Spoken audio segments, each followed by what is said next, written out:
दोस्तों, आज हम बात करने वाले हैं एक ऐसे बिजनेस टाइकून की जो आज हर मीडिया पर छाया हुआ है, जिसके चर्चे आज देश विदेश में फैले हुए हैं। दुनिया के टॉप बिजनेसमैन की लिस्ट में कभी नंबर 4, कभी नंबर 3, तो कभी नंबर 2 पर जिसने अपना वर्चस्व स्थापित किया और जिसका नाम भारत की राजनीतिक पार्टियों द्वारा प्रधानमंत्री नरेंद्र मोदी के साथ भी जोड़ा गया।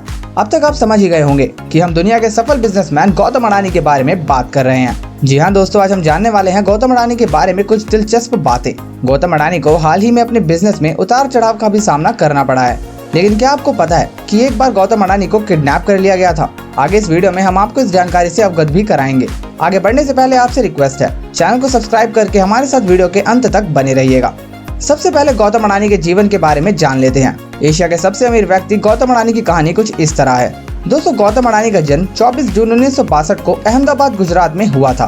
पिता का नाम शांतिलाल अडानी, जो कि एक कपड़ा व्यवसायी थे। माता का नाम शांति अडानी था। गौतम अडानी की प्रारंभिक शिक्षा सेठ चिमनलाल नगीनदास विश्वविद्यालय अहमदाबाद में हुई। स्कूली शिक्षा पूरी करने के बाद पिता के कहने पर उन्होंने गुजरात यूनिवर्सिटी में एडमिशन लिया, लेकिन कॉलेज के दूसरे साल में ही इन्होंने कॉलेज छोड़ने का फैसला लिया। गौतम अडानी 1978 में मात्र 16 वर्ष की आयु से गुजरात छोड़कर मुंबई पहुंच गए, जहां उन्होंने डायमंड शॉर्टर की नौकरी भी की। लेकिन 3 साल में ही उन्होंने नौकरी छोड़कर खुद का डायमंड ब्रोकरेज का कारोबार शुरू किया।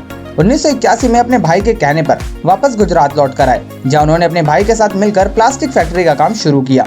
गौतम अडानी ने 1988 में कमोडिटी का इंपोर्ट एक्सपोर्ट करने के लिए अडानी एंटरप्राइजेस नाम की कंपनी की शुरुआत की। साल 1996 में अडानी पावर लिमिटेड के नाम से एक और नई कंपनी की शुरुआत की। उन्होंने ऑस्ट्रेलिया और इंडोनेशिया में माइन, रेलवे और पोर्ट का काम शुरू किया। आज अडानी ग्रुप के पास 7 मेजर स्टॉक एक्सचेंज लिस्टेड कंपनियां हैं, जो अलग अलग सेक्टर में फैली हुई हैं, जिसमें Adani green energy, Adani enterprises, Adani transmission, Adani total gas, Adani power, Adani ports और अडानी विल्मर आदि प्रमुख हैं। जैसा कि हमने वादा किया था आपको उनकी किडनैपिंग के बारे में जानकारी देने का, तो आइए अब जानते हैं किडनैपिंग के बारे में।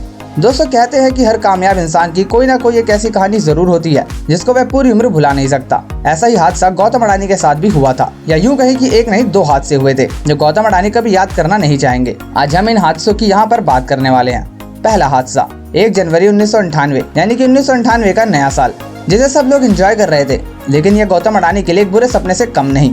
कर्नावती क्लब से निकलने के बाद मोहम्मदपुरा रोड से जब गौतम अडानी अपने दोस्त शांतिलाल पटेल के साथ जा रहे थे, तभी एक व्यक्ति गाड़ी से आकर उनकी कार को रोकता है और यह दोनों कुछ समझ पाते तब तक कुछ और गाड़ियां आकर रुकती हैं और कुछ लोग इन्हें बंदूक की नोक पर अगवा कर लेते हैं। दोनों को फिरौती के लिए अगवा किया गया था। दोनों को छोड़ने के लिए 15 करोड़ की फिरौती मांगी गई थी। इस अपहरण से जुड़े 9 लोगों के खिलाफ उस समय अपहरण का मामला भी दर्ज किया गया था। इस अपहरण का कनेक्शन इरफान गोगा से जोड़ा गया था। इरफान गोगा, जो कि दुबई का रहने वाला था, उसने फजलुर रहमान के साथ मिलकर यह किडनैपिंग की साजिश की थी। फजलुर रहमान, जी हाँ, यह नाम था उस गैंगस्टर का जिस पर गौतम अडानी को अगवा करने का आरोप लगा था। एक समय फजलुर रहमान मशहूर माफिया डॉन दाऊद इब्राहिम के टक्कर का आदमी था। 1990 के दशक में वह फिरौती, अपहरण, लूट और हत्या जैसे मामले में कारोबारियों में खौफ के लिए मशहूर था। पुलिस ने इस मामले पर 1998 में एक चार्जशीट दाखिल की, जिसमें फजलुर रहमान और भोगीलाल दर्जी उर्फ मामा को मुख्य आरोपी बनाया गया था। फजलुर रहमान को सन 2006 में भारत और नेपाल के बॉर्डर से गिरफ्तार किया गया था।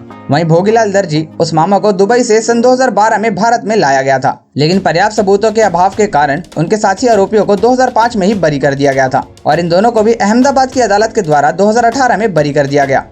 दोस्तों, दूसरा हादसा गौतम अडानी के जीवन में ताज होटल में हुआ। जब 26 नवंबर 2008 को आतंकवादियों ने मुंबई पर अटैक किया था, तब गौतम अडानी मुंबई के ताज होटल के वेदरक्राफ्ट रेस्टोरेंट में अपने किसी बिजनेस मीटिंग के लिए दुबई के सीईओ के साथ डिनर कर रहे थे। तभी आतंकवादियों ने अलग अलग जगह से ताज होटल में फायरिंग शुरू कर दी। होटल स्टाफ ने गौतम अडानी और वहां मौजूद लोगों को बेसमेंट में छिपा दिया था, जिस कारण गौतम अडानी की जान बची थी। सुबह सिक्योरिटी फोर्स के आने के बाद गौतम अडानी और बाकी सब लोगों को होटल के बैक डोर से बाहर निकाला गया था। गौतम अडानी जब होटल से सुरक्षित बाहर निकल आए, तब उन्होंने अपने इंटरव्यू में कहा था कि मुझे ऐसा लग रहा था कि मौत मुझसे सिर्फ 15 फीट दूर खड़ी है।